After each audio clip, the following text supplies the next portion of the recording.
When the story broke that National Security Advisor John Bolton was fired, Trump-hating politicos and media types seized on the departure as more evidence that the doors are coming off the White House. The most convincing evidence that we've seen of late that we have a governing crisis. Adversaries had already detected a significant amount of disarray and chaos. Nobody lasts long in the chaos of the Trump administration. It certainly projects instability to both allies and adversaries alike. I don't think we can emphasize enough, and I heard from a senior Democratic foreign policy maven, if you will, the amount of dysfunction in the foreign policy apparatus. Policy maven, if you will. Well, as usual, the lemmings are totally jumping off the ledge together, okay? Here's what I learned when I was a 22-year-old White House staffer. You know what I learned? That you work at the pleasure of the chief executive, the President of the United States. So if you accept any position in any administration, your job is to pursue the goals of the president, not your own. Your job is to find ways to accomplish his priorities, not your own. Your job is to advocate his worldview, not your own.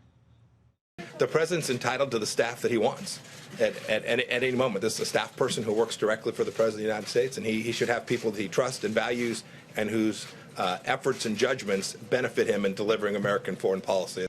That was Pompeo today. Now, I've known John Bolton for decades. He's appeared on this show many times.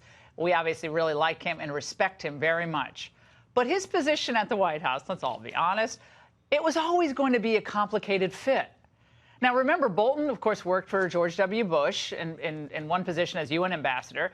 And in some areas, he's closer to the interventionist wing of the GOP than he is to Trump's America First view. Now, I still remember when the Democrats used to agree with being a less interventionist power.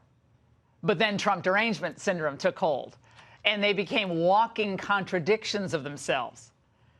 Here's what Democrats sounded like when Bolton was appointed. John Bolton didn't even know what he was being hired for, right, let alone not knowing that he was being hired. And John Bolton is a dangerous man. John Bolton, I think, is a disastrous pick. When it comes to John Bolton, if Congress does not want to go to war, now is the time to start putting restraints on this president. Here's what they sound like now.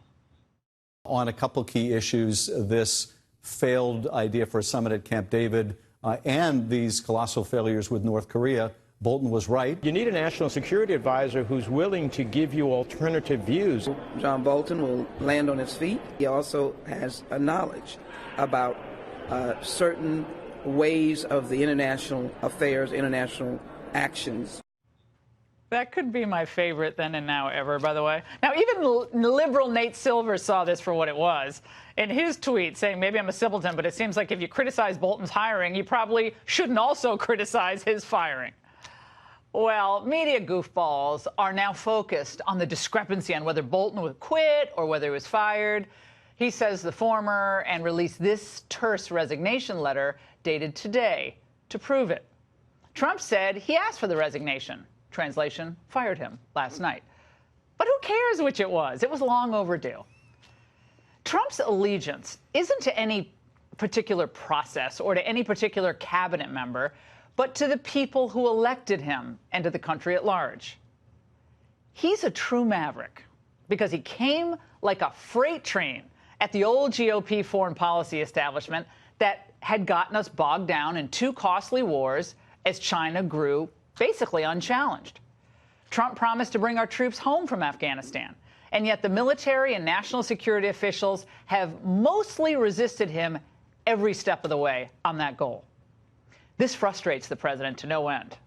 He knows that most Americans don't just want our troops back home, but they don't even think the wars in Iraq and Afghanistan were worth fighting.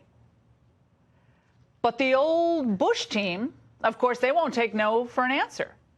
Despite Obama's election, then Trump's election, of course, Obama came in 2008, then Trump in 2016, which represented a bipartisan and total repudiation of the Bush doctrine. We left our troops in Europe for 45 years until Germany could unify between 1945 and 1990. We're still there. We keep the peace on the Korean Peninsula since 1953.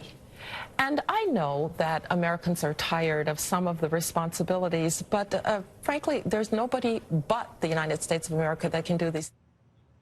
Well, we love Condi, but this isn't 1945 or 1953. It's the 21st century. And after 2 wars that began post 9/11, this is where public opinion is. Look at it. 62% say Iraq wasn't worth fighting. 59% say Afghanistan wasn't worth fighting. So, look, contrary to being a sign of chaos, the Bolton news, I think, shows a commitment to principle and efficiency. Anyone who can't produce results and anyone who can't get on board with the president's agenda shouldn't be inside working to oppose him or undermine him. H.R. McMaster was canned after some thought he bumbled as national security advisor. Tillerson was a colossal failure at the State Department. Price was fired, a very nice man, at HHS after making no headway on drug prices. Kirstjen Nielsen was gone when she couldn't manage the border crisis. Sessions was shown the door at DOJ after myriad mistakes, including one that led to the appointment of a special counsel. Gary Cohn quit when he lost the debate on tariffs. And let's not forget Scaramucci. He was out after 10 days as press secretary when it became too much mooch and not enough MAGA. President Trump is really impatient for results, and he's going to change personnel as necessary to achieve them. I'll take that any day over someone who cavalierly coasts on the status quo or doubles down on failure with a swagger. Trump's foreign policy is best described as prudent realism. He believes that given the fact that the U.S. economy now represents about 20 to 25% of the global GDP, we need to maximize our leverage wisely. Trump actually considers how much military missions cost our taxpayers, of course, their hard-earned money, and whether they make our life here better and safer at home. Again, the Bushes, very patriotic people. We honor their service in government, but they didn't spend a lot of time worrying about those details. So, looking back on it, is that approach more moral than Trump's when our citizens here drive on roads and bridges that are falling apart? Most voters think we should fix our schools and our airports before we try to fix Syria's. And right now, Trump has a stellar team in place. Just to name a few: Secretary of State Pompeo, Attorney General Bill Barr, Bob Lighthizer at Trade, never been a trade rep better than he, Steve Mnuchin at Treasury, Alex Azar at HHS, phenomenal, Mark Esper, Acting Secretary of Defense, terrific. They all understand their role is to advance the president's agenda. That's the way it works. Sure, you offer your advice and sometimes you debate. President's fine with that. But then you get on board with whatever he decides, not your decision. And if you cannot do that, then step aside for someone who can. Everyone understand? And that's the angle.